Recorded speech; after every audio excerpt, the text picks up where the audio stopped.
Hey everybody, so I'm back from treatment for my eating disorder. I was there a total of 66 days and I wish I was still there sometimes. Getting back to life has been difficult. I mean, I didn't drive a car in that time, I didn't go to a grocery store. It's kind of a safe environment. We had group therapy 5 days a week and one-on-one therapy with our therapist 1 day a week. I met a lot of really awesome people there from all over the place, and I'm really glad I did it. I'm really thankful that my insurance was able to cover it, and like I said, I wish I was still there sometimes.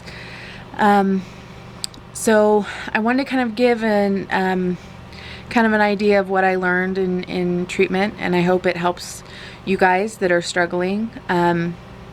So my eating disorder is compulsive overeating and binge eating. And, eating disorders are kind of a form of an anxiety disorder. We all have anxiety and we don't know how to cope, and so we use food to cope with that because food is something we can control, whereas other things are out of our control. So, one thing that I came to know that is really important for me, and it's important for me to spread this message and to let people know that I don't have a weight problem. I have a problem where my weight is a symptom of the bigger problem. So my weight is a symptom of problem A, B, or C. That's a hard thing for a lot of people to grasp, even doctors. They look at me and think, you're overweight, that's your problem. I'm overweight because I have a bigger problem that I'm not dealing with. In treatment, they kind of drew it like an iceberg. So you've got the iceberg here.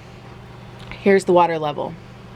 So you've got eating disorder, alcoholism, sex addiction, drug addiction, any sort of addictions on the top. And below the water level, the iceberg is much bigger.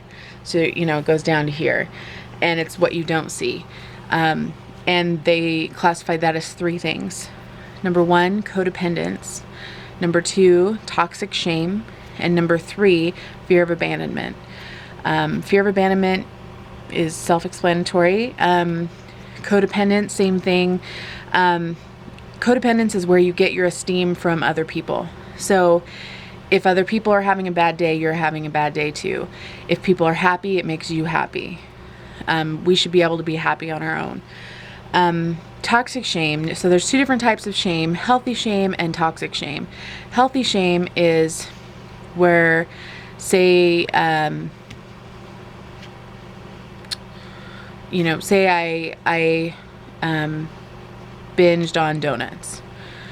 Okay, healthy shame is I did something bad. Toxic shame is I'm a bad person for eating those donuts. So I hope that makes sense as far as the difference. Toxic shame is I am bad for doing that. Healthy shame is I did a bad thing. So healthy shame is good to have, they say. We all should have healthy shame. Toxic shame is what can really bring us down. And so not only do you have that toxic shame,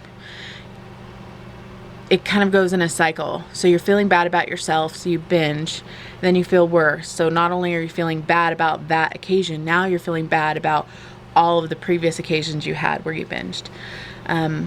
So I learned a lot. I mean, it's still difficult. Daily, it's still difficult. I did really well in treatment, and I learned a lot, and I spoke up, and I really shared in groups, and I had a lot of breakthroughs, and I really do feel like a different person. But now I'm back home and the same stressors are here, and it's hard. It's hard because I live alone. I'm lonely a lot.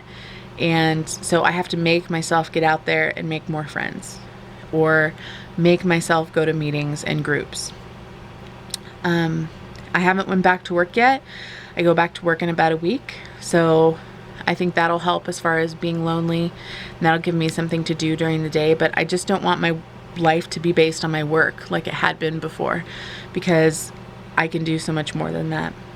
So anyway, I'm doing great. Everything's a process. I'm not fixed. I'm not cured.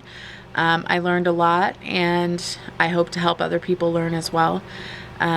Sorry the lighting is so bad in here. I've got to work on getting different lighting, but so I will be keeping in touch, and hope everybody is doing great. I just want to say thank you to everybody that wrote letters while I was gone, and I will be responding to those letters soon, and hope everybody's doing great.